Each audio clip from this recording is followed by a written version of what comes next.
Good evening, everyone, or good morning if you're in Europe.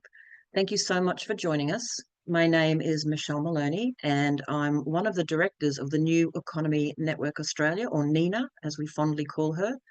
And I'm also the national convener for the Australian Earth Laws Alliance. And both AELA and NENA are co-hosting Earth Economics Week. And this wonderful discussion with Katherine was one of our final webinars in that event for this year. Before I introduce the fabulous Katherine Trebeck, I'd like to acknowledge country. I'd like to acknowledge that I live, work and play on the beautiful lands of the Cubby Cubby peoples. We're in southeast Queensland. I live north of Brisbane, and I often show photos of the really beautiful Glasshouse Mountains, which I can see from the hill behind my house. And that's actually Jinnaburra country. So I'd like to acknowledge the first peoples of this continent, the ongoing legacy that the generations of those first peoples have had, caring for country and caring for kin. The work we do inside NENA and AELA it's really important to us that we always acknowledge country, because we are a colonial legacy continent here in Australia, as are many other places around the world. And when we're speaking about economic issues, this continent has been under the custodial care of the first peoples since time immemorial, more than 60,000 years, and really the economic debt that the current population owes to those custodians of country and place is a deep, deep debt. And our love inside NENA and AELA for working with our Indigenous colleagues and learning and sharing completely different ways of thinking about the world is a really remarkable gift that we have on this continent and again in many other places. So my acknowledgement of country is also acknowledging that ongoing legacy, that the lands were never ceded in treaty or in any other way. So tonight, it is our great pleasure to welcome Katherine Trebeck. Katherine and I met many years ago when the Wellbeing Economy Alliance International was just starting to form up. I remember having conversations actually with Bob Costanza at one of the NENA conferences the year before, and I was extremely excited to see that we all were starting to build. And then I met Katherine the following year online and eventually in person. For those who don't know, Katherine Trebeck is one of the humblest people I know and one of the most accomplished people I know. I'm very delighted to be talking with her this evening. We're going to be in conversation because she's such a busy lady that saves her having to prepare a talk, and there's so many up-to-date things we want to talk about. So how are you this evening, Katherine? Hi, Michelle. I'm very happy to be here, and thanks everyone who's joining today. Really great to be here, and looking forward to our conversation, which hopefully will feel a bit more interactive as well, a bit more free-flowing. Yeah, definitely. And please do, Katherine, share. I'll ask questions, but if you've got current issues going on that we're not even aware of, please share with us. One of the reasons I love speaking with Katherine is she spends so much time working with leaders and wonderful communities and wonderful people working in policy around the world, that we'll have a chance to catch up on, hopefully, some optimistic stories and some interesting, innovative ways of thinking about the economy.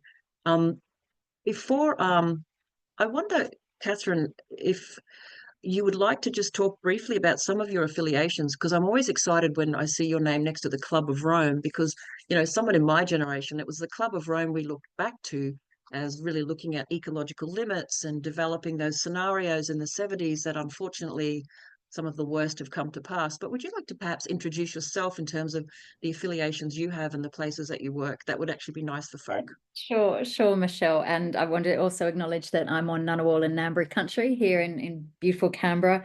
And I think just to underscore, Michelle, you're pointing out how, Australia's economic wealth in the way we measure it, it's, GDP and profits and house prices and so on, really is on the basis of unpaid rent. And I think that's really an important factor to bear in mind when we're talking about the economy of Australia, and also the extent to which so many of the challenges facing the world today would not be a problem if Indigenous wisdom had been much more at the forefront of decision making and policy making around the economy. And so I'm just knowing that, I think, just even accentuates the gratitude and appreciation that we have to pay to our First Nations colleagues. And I want to pay my respects to any First Nations colleagues here today.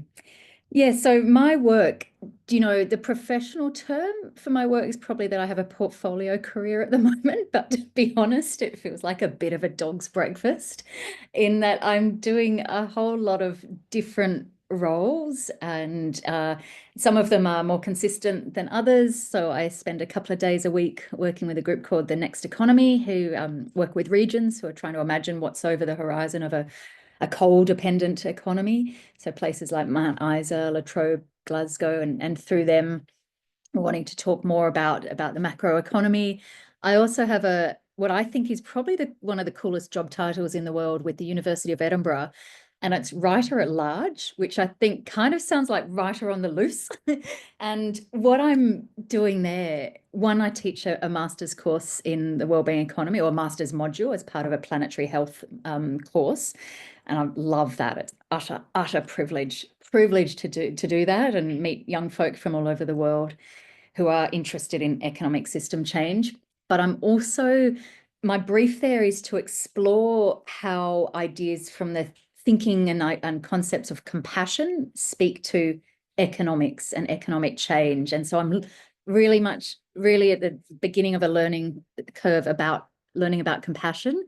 But the more I learn about it, the more I think it is incredibly relevant for the task of economic change. One of the key elements of compassion is understanding why someone is suffering and taking action.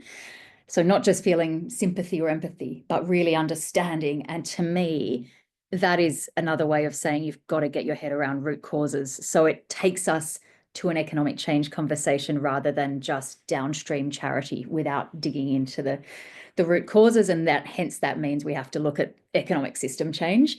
But I'm also playing around with the idea of compassion as a methodology for change. So not just a beautiful, nice state or a character, but compassion as a method and we can perhaps come back to that later on in some of the challenges of where this movement's up to. And then, yes, you mentioned the Club of Rome. So I'm a member of the Club of Rome, and I also do a little bit of consulting for the Club of Rome. I wrote a paper for them, was published probably just over a year ago, around doing a bit of a political realpolitik analysis of where progress has happened and why, but also some of the pushbacks to this agenda, and sort of analysing where they've come from and how the movement might navigate them. So that was really fun.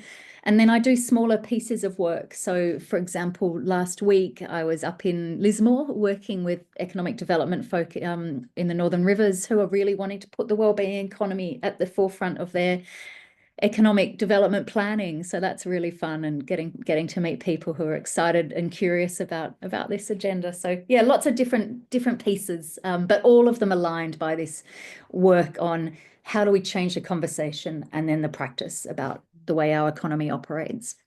And I'm still learning. I mean, there's so much I don't know, and the older I get, the more questions I have, Michelle. Yeah. I understand that for sure. And I do love the Australian phrase you used about your career being a dog's breakfast, which I would argue is actually not the case. The portfolio approach seems more fitting. Yeah, exactly. So that's just a wonderful segue into, I wonder if you can talk a little bit. There might be people joining us tonight that aren't actually familiar with how people might define the wellbeing economy. Can you talk a little bit about how you guys in the Wellbeing Economy Alliance see it, and how you describe it? Yeah, and to give you a bit of the background to the term, the Wellbeing Economy Alliance, it was created to try to bring together all the amazing work that was happening around economic change in all sorts of different quarters. Lots of great work being done in academia, in policy, in activism, in enterprises, but it wasn't having the impact because it wasn't sufficiently joined up. And so the term wellbeing economy wasn't really about coming up with a new term to describe economic change. What we were really seeking was something that could speak to that plurality of different concepts that all are about economic system change. They have their different emphasis, their different language, they'll resonate with different audiences. So there's this beautiful sort of field of visions and thinking and concepts around economic system change. But at their core, they really share this idea that it's time to really take what ecological economists have been saying for decades, what feminist economists have been saying for decades, and what First Nations communities around the world have been living for millennia. And that's that we need to understand the economy as nested within society and the two nested within the natural world. And that means we also then need to think about the economy not as a goal in its own right, but as a, if I can use this sort of geeky phrase, a provisioning system or a strategy to deliver social and environmental outcomes. So the economy is in service of what I describe as higher order goals. And that's quite easy to say in a conversation with you, Michelle, but I think if you and I were working for government, taking that seriously requires quite a profound shift in how the economy is approach the questions we ask out of it, how we evaluate the way the economy operates. And of course, noting that there are various different realms of the economy. I tend to gravitate to looking at, how market outcomes, but of course, government impacts it and is the economy, how we take care of each other in our homes, and of course in the commons, in communities as well. They're all different ways of provisioning and sharing resources and so on. And so in a way, I think of the wellbeing economy as a little bit like, not like a new concept that emerged and was like, hey, pick us, and we're a synonym or a competitor term for all these other schools of thought around economic change, like Doughnut economics or regenerative economics or degrowth or ecological economics or future generations thinking or the solidarity economy and so on and so on. I think of it like a picnic blanket underneath it that's sort of welcoming and saying, this is great to have this plurality and different emphasis and different resonance and different traction amongst different audiences. But let's really also hold on to our core that connects us and be a bit more powerful through that. And in a practical sense, so I've given you the metaphor of the picnic blanket. I want to give you one other metaphor if I can. When you think about how do we transform the economy into one that better serves the needs of people and planet, that's going to require a shed load of changes, from how we run our food systems, how we build our buildings, how our production and consumption systems, our taxation, energy systems, how we design our neighborhoods, from the local right up to the supranational. And so you think of it a bit like a 1,000-piece jigsaw puzzle. No one piece on its own is sufficient, but they're all necessary. And the good news is that there are people working on different pieces of that jigsaw puzzle. But how I grapple with that sort of jigsaw puzzle of different changes that are needed is I do what most people do when they start a jigsaw puzzle, is that they start with the corners.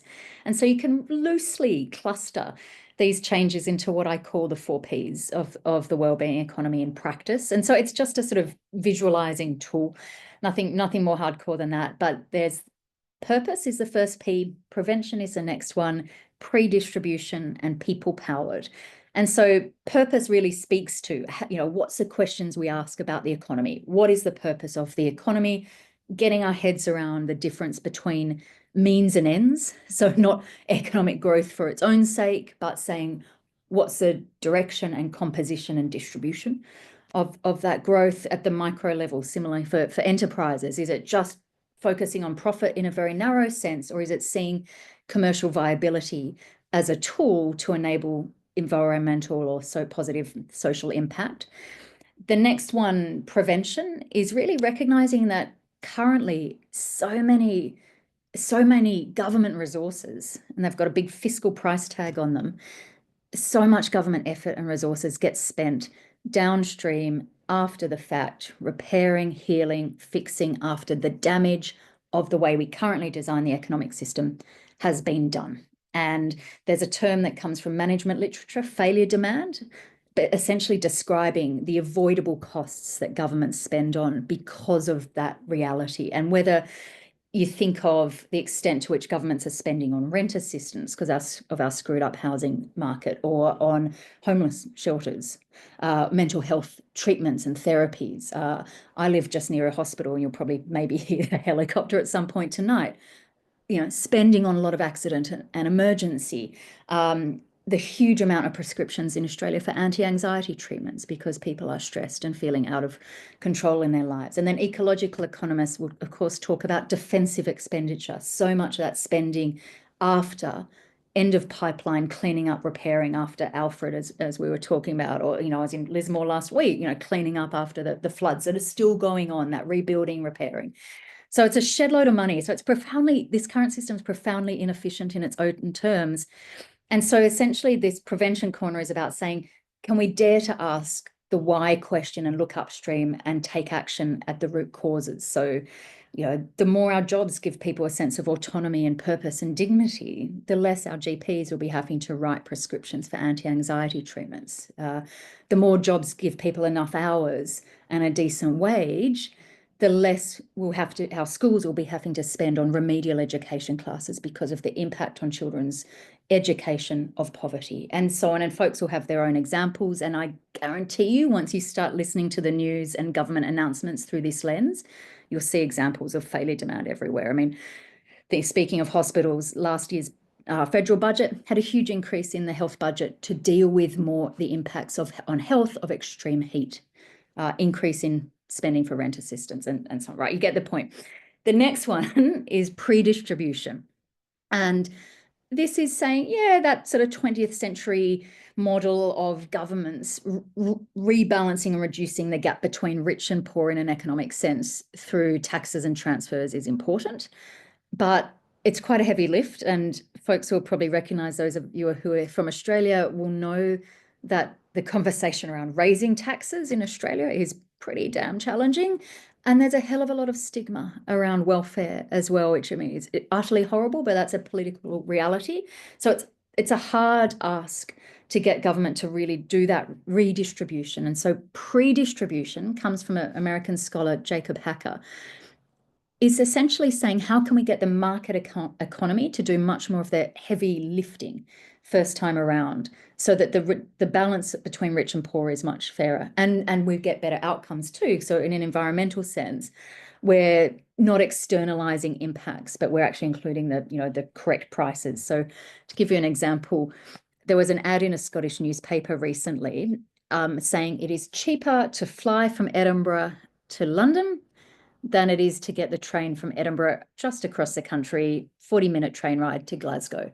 Now, that's absurd because Glasgow is a much cooler city than London is. And why would you want to go to London when you can go to Glasgow? But it's also absurd because how can it be cheaper? The only way it's cheaper is because a flight like that has externalized so much of the environmental impact. So pre-distribution is about getting not having these things misleadingly cheap.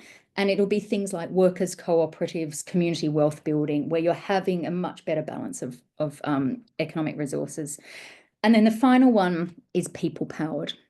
And that's really recognizing that communities and people around the world need to be at the forefront of economic decisions that impact them, whether that's through citizens' assemblies, through participatory budgeting, through community-led economic development plans, and there's some very cool examples of that we could talk about later, through economic democracy and so on. And these are all it's a way of sort of visualizing and grappling with all the different changes that are needed to build a different economic system. Sorry, that's a painfully long answer, but it's a wonderfully long it's a answer. headline. I've made a couple of notes because it's so great. I wrote down picnic blanket economy, which I really dig because I love a good picnic. And then I actually drew the picnic blanket, and I'm sure you've done, this is the whole point. Then the four corners of the picnic blanket are the concepts, the four Ps that you just outlined. So I like that very much. And I'm sure others are really thinking about that prevention too, the whole, stopping the harm before you need the ambulance as opposed to after everyone's being dragged off and resuscitated financially, emotionally, spiritually. Absolutely. And even having a context, being ambitious enough to have a context where people aren't even thinking about walking towards the cliff. Because they're thriving, they feel safe, they feel secure, they know they've got enough, and there's collective institutions to look after them. Yeah. And we've actually got a quick question. Can I please get the name of the scholar that you were talking about regarding pre-distribution? Jacob Hacker, Hacker. If you just put his name into Ecosia, you'll and use Ecosia because you get a tree planted every time you search on Ecosia. Jacob Hacker. Yep. Okay. Jacob Excellent. Hacker. Before we move on to a couple of other questions, you mentioned something that segues nicely to the next discussion about how well-being economics is different from what I would call growth economics or the standard sort of GDP approach to economics. You mentioned that while talking about building an economy for people and planet is something that you and I think is not a big deal. The purpose of the economy is to serve people and planet. But perhaps some folks in traditional government departments might take a little longer to really see that. Can you Yeah. talk a little about, and this is connected, why some folks are so still embedded in the kind of growth economy, what the growth economy really means to these decision makers? And then maybe we can come back to, which kinds of elements are connecting into helping them make those shifts in thinking. So it depends who you talk to. There are some folks who just think growth in and of itself is a great thing. More of anything is good. And this is sort of this inherent mindset of indefinite progress and constant consumption and equating the good life with more things at the macro and individual level. I'd say there's a more sophisticated, marginally more sophisticated approach of those folks who say, well, if we grow the economy, there's an assumption that it'll trickle down. And oh my gosh, I could rant for ages about how many economic commentators in Australia are saying, if we just grow the economy, that is how we'll increase living standards. Or if we just have a more productive economy, that will automatically increase living standards. Because until you talk about, I'm going off on a segue now, but until you talk about distribution and what is being created and grown, I mean, there's no correlation between living standards. So it's just lazy thinking. And then there's another slightly more thoughtful piece again, that is, if we grow the economy, that can give governments money to spend on collective institutions. And sometimes that's great. We see in many, many countries around the world that when economic growth have been used to invest in collective institutions, health systems, sanitation systems, education systems, for lower income countries, you see huge progress in terms of increased literacy rates, declining levels of mortality, reduced gender inequality, education, and so on. But that's a huge caveat. It has to be used well.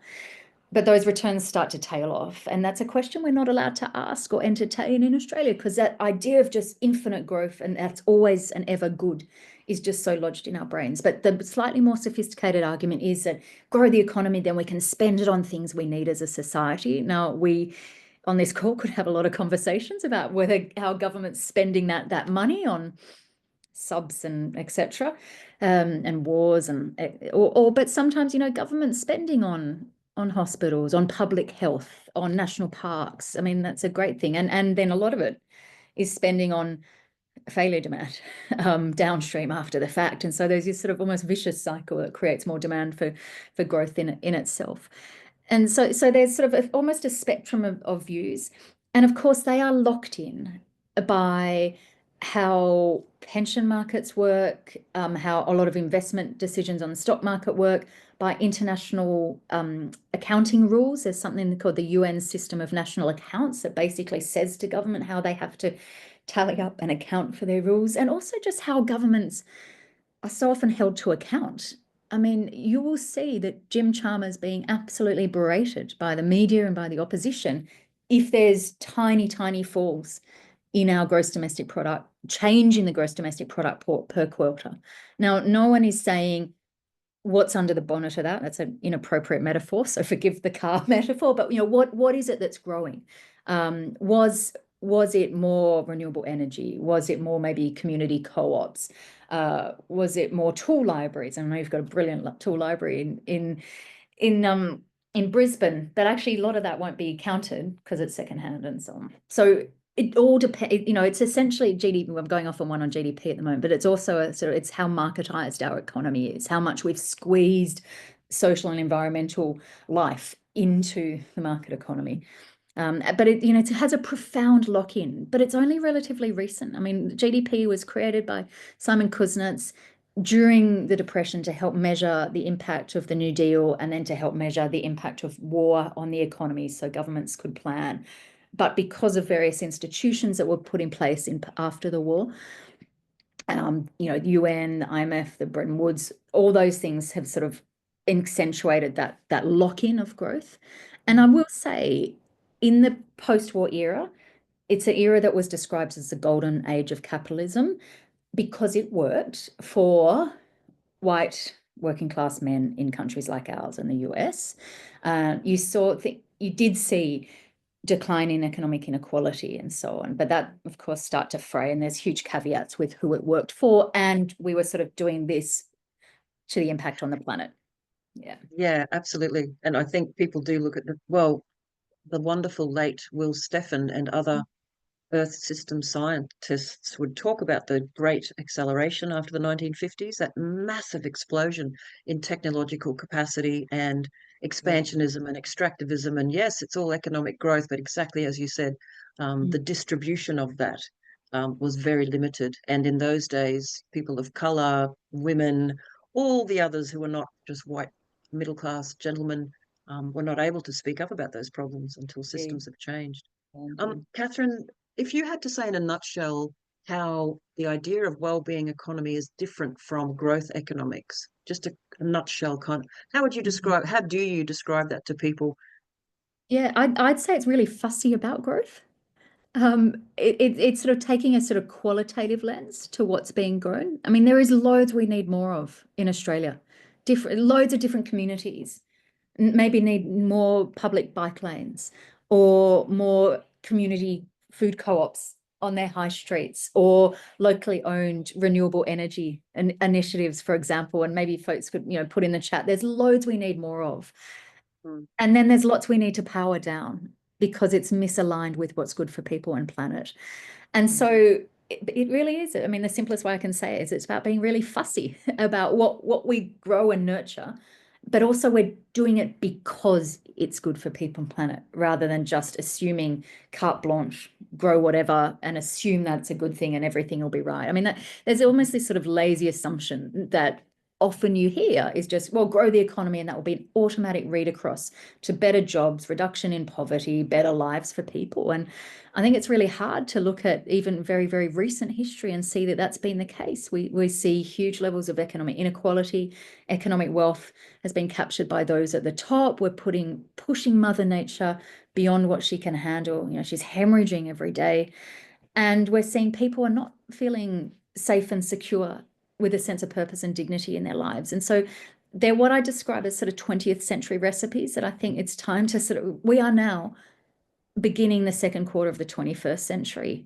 I mean, that's how fast things are moving. It's just time to move on from those 20th century recipes and take up different ways of approaching the economy that are much more appropriate for our time, that recognize planetary limits, that recognize that wealth doesn't automatically trickle down and is much more sophisticated about what we want to grow.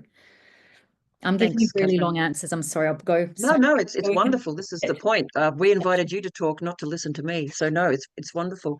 And perhaps we can then turn to the positive side of things, because as I mentioned at the beginning of our chat, one of the reasons I love speaking with you is you get to meet so many people from around the world and tap into what they're up to and what kinds of initiatives or developments in the wellbeing space are actually exciting you at the moment. And maybe you could even talk a little bit about, I know that you've moved on from the Wellbeing Economy Alliance's day-to-day work, but whether it's the government space or the community space, what's out there right now that some of us who are looking into a dark and dim future for across the Pacific, our friends in the US, what might give us a little bit of positivity at the moment, including in Australia, Yeah, and I mean, it is really hard to find, if you at all paying attention to what's going on in the world, it is really hard, I think, to feel positive. And I don't want to offer these little chinks of light as anything more than that. But they are instances that show change is happening, if not at the scale and extent and pace that's needed. But I think, to start with, it's now in its seventh year, and it's this sort of beautiful collection of really diverse folk who convene online for calls, who share with each other, who have each other's back, who help each other feel part of a bigger movement. Very much what you do here through calls like this, helping people feel connected, because when you're trying to change the system, it can be really lonely and really hard work. And one of the beautiful stories of WEAL has been local hubs that are bubbling up around the world. So there's a South African hub, there's an Irish hub, there's a Scottish hub that I was part of setting up when I was living in Scotland. The New Zealand hub is just kicking goals. So there's lots of different hubs bubbling up, and they all share with each other and learn from each other. And I know you've been on some of those calls and met some of the hubs folks from around the world. So that's great. You mentioned the governments. WEAL was part of helping set up something called the Wellbeing Economy Governments Partnership, WeGo. And if I can be really frank with friends on this call, WeGo is kind of like a self-help group for people inside government who want to put collective well-being into economic policy. And so they're all sort of policy entrepreneurs. They're probably the exception that proves the rule in many of their governments, but they come together through policy labs to learn from each other and help chew over shared challenges and get inspired by each other. And so it's quite a lovely little group of inter-border, interstate collegiality and mutual support. And which is, I remember in the first couple of months of the first Trump presidency, the then Prime Minister of Iceland, Katherine Jakobsdottir, said, "We go as a chink of light," because it is countries working together, linking arms, because it's really hard for a government to be bold and be the first one out there. But through this, they can go on a bit of a journey of continuous improvement. There's some pretty big institutions who are in different spaces talking about the need for really fundamental economic change. It doesn't mean the whole institution is, but there's a really important part of the WHO in the Vienna office who has appointed people actually like Katherine Jakobsdottir as a wellbeing economy champion, who are publishing documents about what economic change needs to look like for health. So there's some really cool reports from the WHO on the wellbeing economy. The European Commission, in its 8th Environmental Action Plan about 18 months ago, said we need to move to a wellbeing economy. So yeah, they come up with other reports that you think, hang on, what happened there? But there, like any big institution, there's good bits and bad bits. Even the OECD has this brilliant team of folk that are working on measuring and the policy implications of collective well-being. There's just happening next month is the 3rd in 5 wellbeing economy government conferences in Reykjavik, where government folk from around the world really coming to sort of, and I think it's really helpful because they might be alone in their respective government corridors, but then they come to these sorts of gatherings and they realize they're not alone and they're on the right track, and gives them a bit of strength. And even big firms like Ernst & Young. So Ernst & Young, big consulting firm, midway through last year, it published an absolutely cracking report on addressing the poly crisis. And it talks about the need to grapple with redefining value, sufficiency, circularity, dignity, and fairness. Now, it's a report, Michelle, that you and I could have written, and yet it's Ernst & Young. Now, I'm not naive enough to think all of Ernst & Young is signed up to this agenda, but I think it's exciting that you're starting to see inroads being made.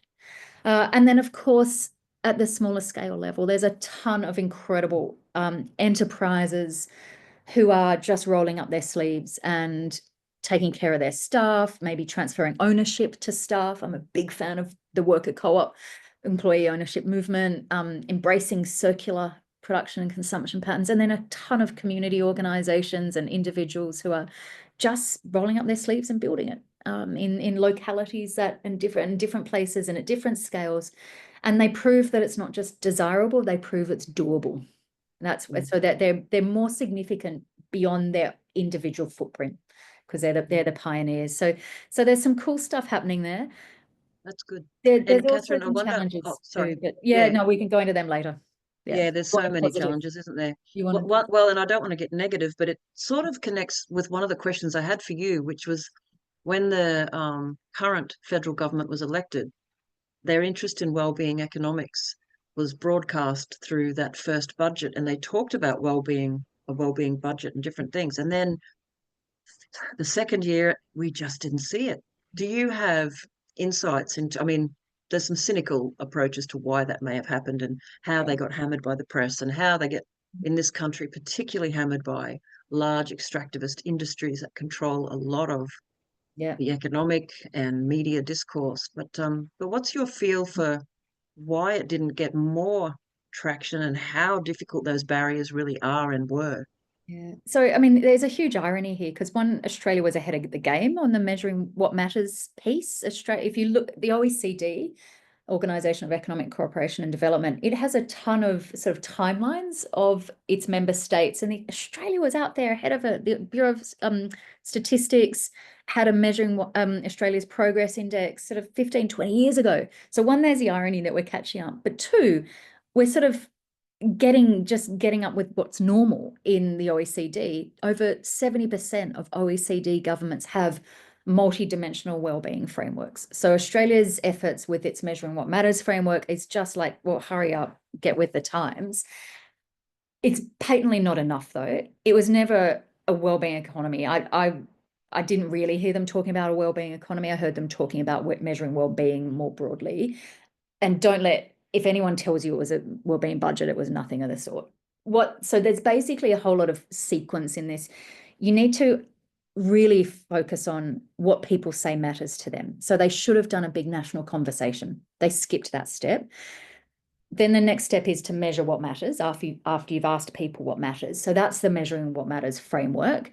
And yeah, they got a bit of a kicking because a lot of the data was old and it was a reasonable critique. And so they have since swung a chunk of money over to the Bureau of Statistics to improve the data collection, get it more timely, get it more up to date. So, and actually that's often a really good outcome of that exercise because it reveals, oh, these things are important. We currently don't measure them well enough. So in this case, it served that function. So it's missed the first step.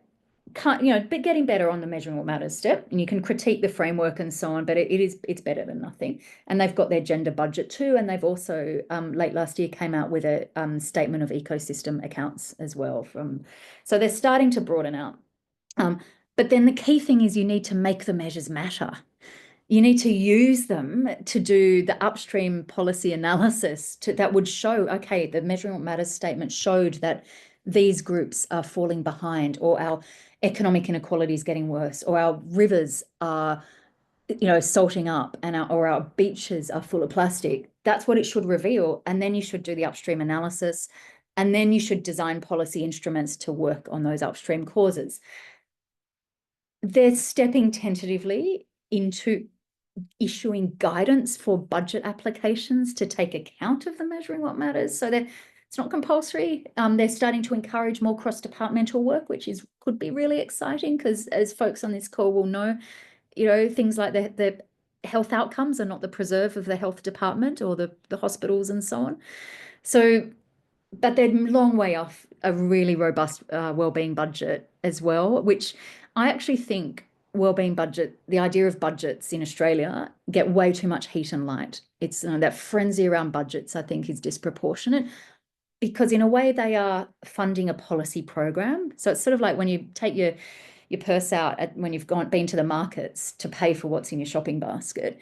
What's in your shopping basket is important, not the paying for it, except when we're using the fiscal instruments to change behavior. And I would love to see a conversation in Australia of using different tax instruments to encourage more worker co-ops, to encourage community-owned renewables and so on and so forth. We just don't seem to be having that conversation in Australia about utilising fiscal levers to encourage different behaviours.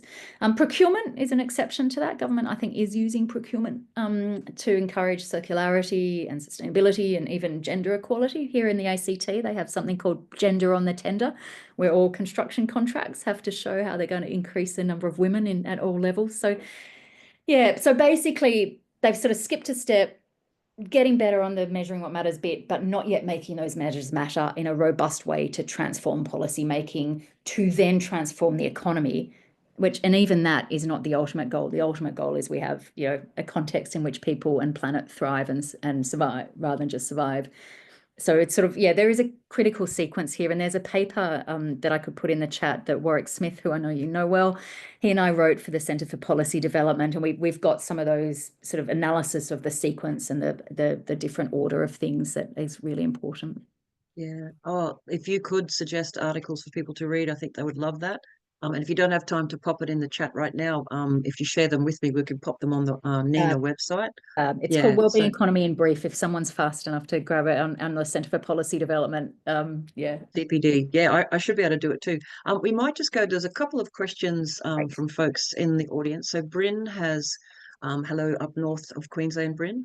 Bryn has mentioned Australia is obsessed with home ownership when other countries see provision of housing as another government service along with health and education.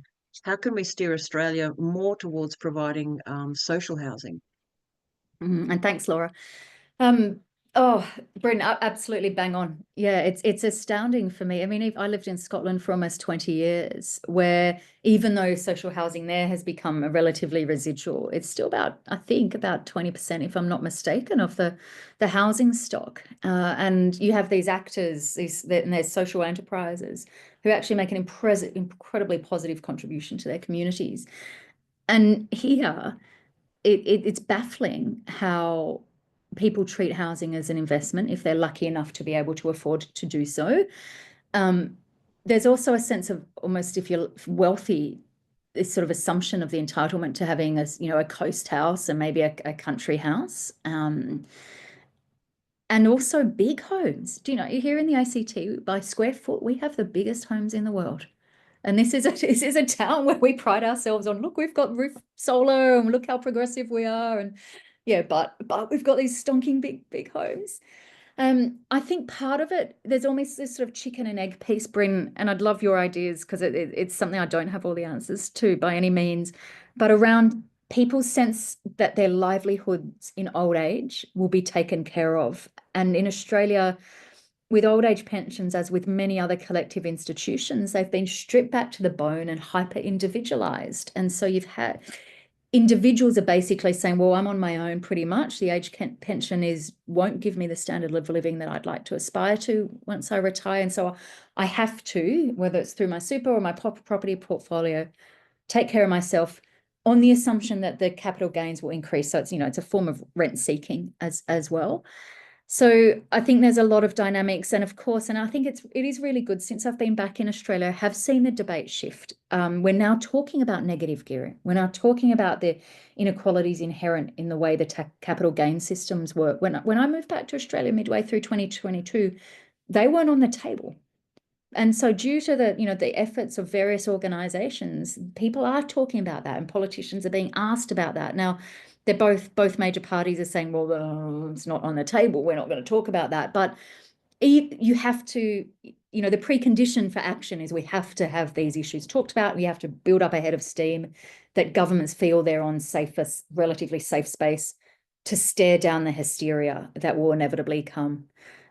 So yeah, and I think you're right. The other aspect of housing that's rarely talked about here is just different ways of providing it.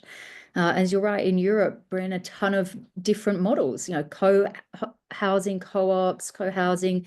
There's a good example that I haven't yet visited and I'd love to visit. So if someone's visited or maybe lives there, is Nightingale Housing in Melbourne. If anyone knows anything about it, I'd be keen to hear, because they seem, from what I can gather, they seem like a really lovely initiative where they're trying to provide affordable housing in an ecological way, where communities share the resources. They have a bike rack and maybe a shared cars. There's another cracking example called Lilac, which is in Leeds in the UK, and stands for low income housing or low impact housing. And it's about 25 residents. They have 3 washing machines between them. I mean, I don't know how often my washing machine's on, but maybe once every couple of days. So if my neighbors had one, we could share it. They share community garden, they take decisions collectively, but they've all got their own space. And so these models that I think are different ways of providing shelter and community for people really important. And it's crazy how narrow the conversation is in Australia. But as I said, I think it is a good sign that those tax mechanisms are being talked about much more frequently now. So I guess watch this space and keep agitating. Oh, yeah, thank you, Katherine. And I should mention, in fact, I forgot to fully introduce NENA at the beginning. So the New Economy Network Australia is a a network of individuals and organisations around Australia who are interested in shifting the system through particularly connecting around the existing work that great people are doing. And I just wanted to mention on the housing, Co-Housing Australia, Yes. which was formerly involved Eleanor Pereira, who's now in the local council down in Vic. But there are a lot of terrific initiatives in Australia around these issues, but people just aren't amplifying them or funding them enough or pushing them. And I guess the only other thing we've noticed throughout, NENA held a couple of NENA housing weeks in the past couple of years, online discussions from a broad range of people. And the cultural approach to housing in Australia, combined with the almost colonial attitudes to private property, which are really, really hard to shift. And then wonderful people like Louise Crabtree-Hayes, who's part of NENA, but talking about the fact exactly what you were saying, Katherine, that land and housing is seen as an investment, whereas the idea of community land trusts, where you're pulling land and premises out of the marketplace and they are seen as a foundation, not a movable feast. That's why the community land trust sort of movement is slow in Australia, but really exciting. So there's lots of great stuff going on, but exactly as we've mentioned, it's so hard to amplify and connect up some of this when the large structures, this is my only other comment, is in Australia, and certainly what we see in Southeast Queensland, it's not for the lack of great ideas that we have a housing disaster where we keep mowing down, green sites full of trees for new houses no one can afford, that then puts them in a lonely existence. It's also not, sorry, so it's not a lack of good ideas, it's the power structures. We've got incredibly powerful developers. We've got incredibly powerful industries and sectors where people have been making money on all of this stuff for so long. They are the elite. They have control over planning laws and decision making. So just throwing that in there for our group, I know you know this, Katherine, and many others do too, how we shift the power structures and decision making structures. That's where my little legal beagle brain often goes, hang on, what are the systems that keep this thing inaccessible by ordinary people? Michelle, there's a book that you will love, written by an amazing activist and one-time Green Member of Parliament in Scotland, guy called Andy Whiteman, lovely bloke, and it's called Poor Had No Lawyers. And he's basically mapped the inequality of land ownership out across. What's the book called? I'm excited. Poor Had No Lawyers. Poor Have No Lawyers. The Poor Had No Lawyers. It's a historic treatise, really, of. Fantastic. Yeah, you'll love it. And Andy's great. I'm a real nerd for understanding the history of where these systemic injustices have come from. And honestly, the Australian property law legal system is built on 2,000 years of unfair, elite structured law and governance. It's that simple. Anyway, there's another great question from Michelle, a slightly different issue. She said, Katherine, you mentioned the need for correct prices. How would you arrive at correct price? So that's a general question, but slightly more accurate prices would be a good start. I mean, I was in Scotland when they brought in a 5p charge on the plastic bags, and it shifted people's behaviour. There's no one was kidding that 5p was actually taking account of the full environmental cost of a disposable plastic bag. But it started to shift the conversation and shift behaviour. So even slightly more accurate charges, that meant we were not throwing things away thinking they had no environmental cost, would be a start. But people a lot smarter than me will have written a lot of work on this. The other question I often get asked when I talk about that is, oh yes, but then folks on low income won't be able to afford what they need. To me, that is just showing that we need a wider conversation and we need to address why folk are on low income and not take action where we need to take action on the environmental front because we haven't yet dealt with social injustices. So hence it's a much bigger conversation about wider system change. I just think it's important, these things that are artificially cheap because they're on the backs of low paid workers, or, skimping on workers' rights, or because they're on the back of, they're apparently cheap because we've just plundered the environment and polluting into it without any recourse. Comes back to that issue around growth economics or neoclassical economics. having those externalities. And Yes. I mean, all this silly language saying that all it factors in is, I think it was Herman Daly in that wonderful original Yeah. book he wrote on steady state economics. It's like he said, neoclassical economics would be like a vet studying an animal, but only looking at its intestines, not seeing what's coming in and not seeing what's going out. Oh, It's just this yeah. imaginary world of things Yeah. going around, not factoring in where do the Yeah. resources and the supply of things come from, and all that. So Entirely. I'm aware that we've got about 5 minutes left, because this is just a lovely duck in and have a yarn with Katherine We're happy hour. to come back to and dig in more, have a part Yeah, two. which we'd love. Yeah. So what we might do, and someone has cheekily asked, so can the wellbeing economy save the planet? Hold your horses. That's my last question for the night. I wonder if we could talk a little bit about the film Purpose, Yeah. and then perhaps some of the things you're looking towards into the future. But before we do that, and before everyone leaves, I want to do a quick plug. NENA is hosting its 2-year conference from the 10th to the 12th of October this year on Yugambeh country, which is the scenic rim and the Gold Coast. Will actually be at the Broad Beach Cultural Centre. And I really want to give a plug for that conference. It'll be actually the last one that I organised for NENA, as I step back to get more involved in some of the bioregional and new economy, wellbeing economy stuff inside local places. So I just want to give a plug for that. And we're hoping Katherine might be able to join us. And if not, we will definitely be showing her film. So please tell us about this movie thing that you got, This or movie thing, someone made for you. Yes. it's a bit embarrassing in a way. So I met at a pluralist economics summer school in Germany in 2017, which is, I think, is as geeky as you can get in the economic change space.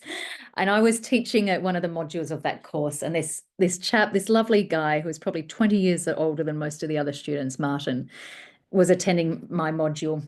And he had recently stepped back from a very financially successful career in advertising, but he was really feeling torn up because his values were so misaligned with that work.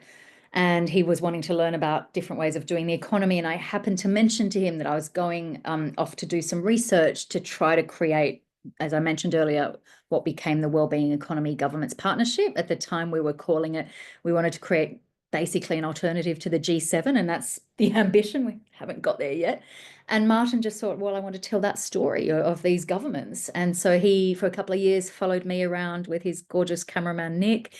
And I also introduced him to a friend of mine, Lorenzo Fioramonti, who was a professor in the University of Pretoria and then who moved into Italian politics. And it sort of shows the up and down of our different efforts, mine and Lorenzo's efforts to try to get some of these ideas into government. And it shows successes and it shows failures. It shows hopeful times and times of despair.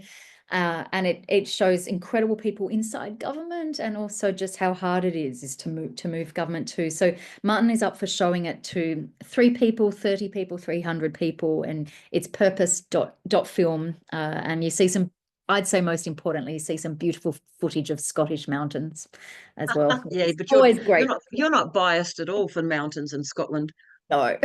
Well, congratulations on having any kind of film or any format that gets more people thinking about economics generally, and Yeah. hopefully the good stuff. So I mean, it's amazing. I had actually, Martin came to speak to my students in Edinburgh, and I asked him to talk about, documentary and art as a mode to broaden the conversation. And the students loved his reflection there. I mean, I think people who come to that sort of doco are probably still the warm people, but it's still a much wider audience than will ever read a report I write or necessarily come to a NENA webinar, for example. It does take it to maybe a few concentric circles out. yeah, absolutely. No, and I see more and more that there's, the work that we're all doing, trying to build this future that we might actually have a future in, a livable future, needs all different kinds of communication tools.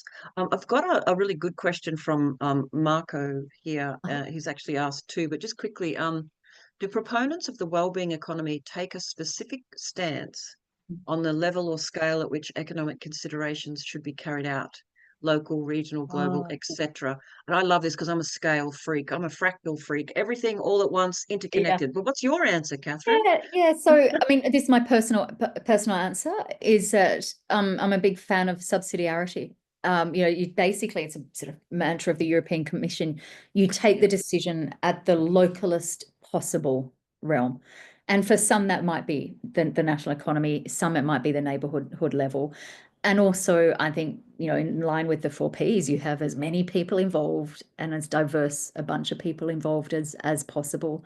And I think that goes also for enterprises too. I mean, who is around the table when businesses make decisions are really critical. And there's some great examples of companies bringing community interests around the table, or workers' representatives.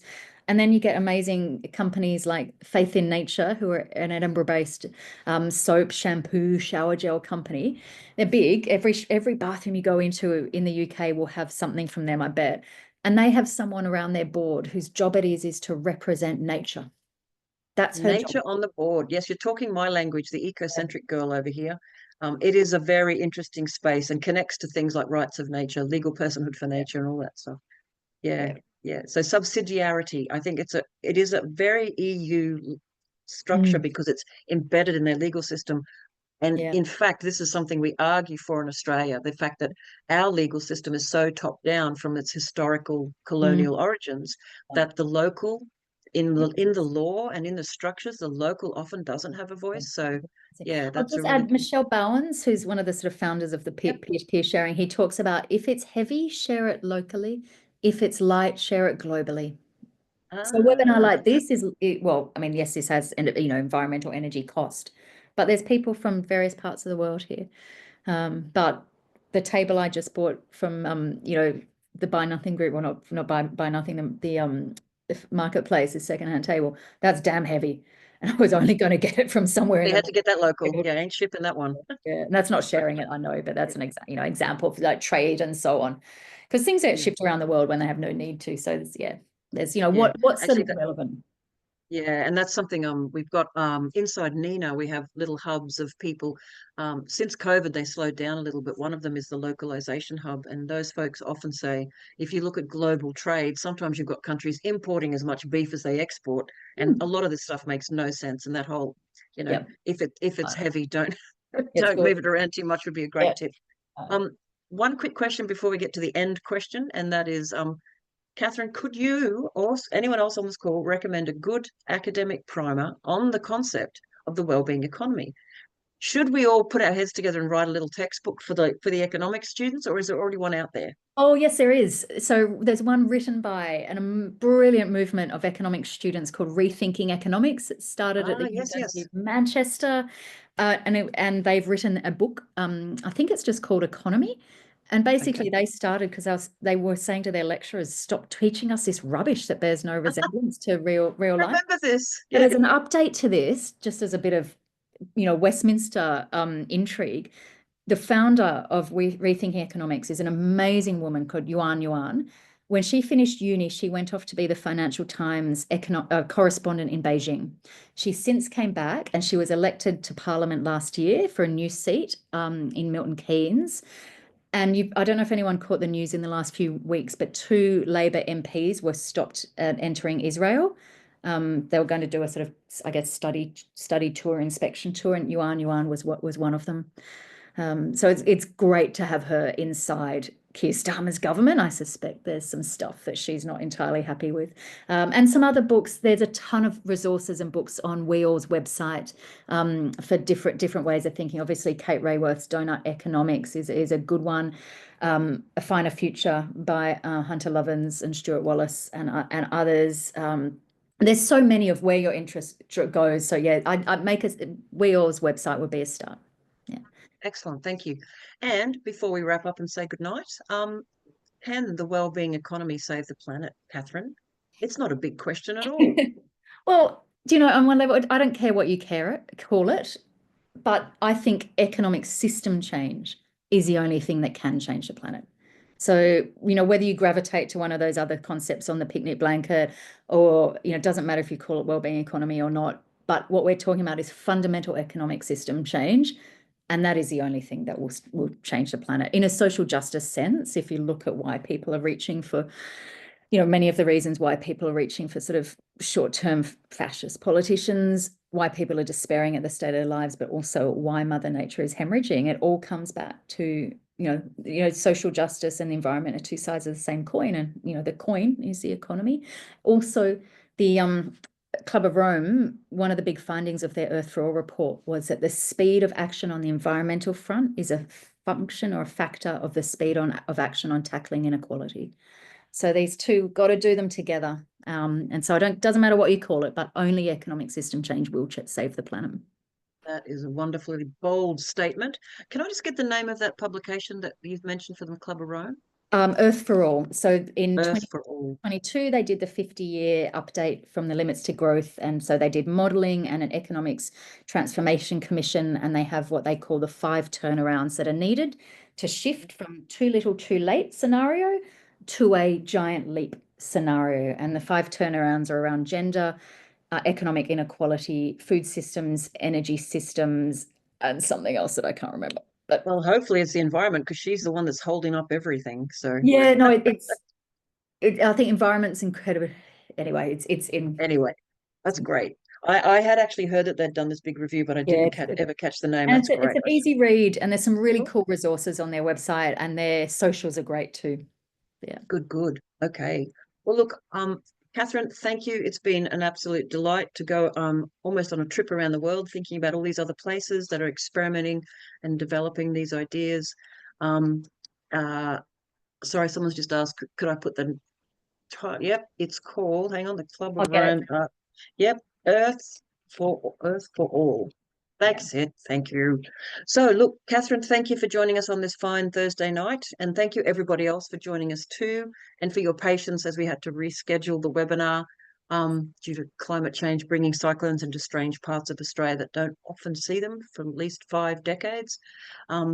So a final plug, the New Economy Network Australia has been a little slow over the last 2 years as we grapple with literally the challenges of having volunteers keep our beautiful network going and connecting with all the great folks out there. But do try to connect in with our conference, because we're going to be really making some steps towards something we started a few years ago, which is a people's budget and a people's plan for a new economy, the kind of trying to get people really engaged in those conversations that, Katherine, you said are so essential. But Katherine, thank you for your time. I hope that we can catch up with you again soon, if not at the NENA conference, then certainly as part of a discussion, perhaps after showing your film at the gathering. I'd be delighted. Thanks so much for all you do, Michelle. And yeah, big hugs to you this week, particularly, but always. Yeah. Thank you, Katherine. And thank you, everyone, for joining us. And we'll see you all again soon, I hope. Thank you so much. Bye. Stay in touch. Bye. Yeah. Thank you.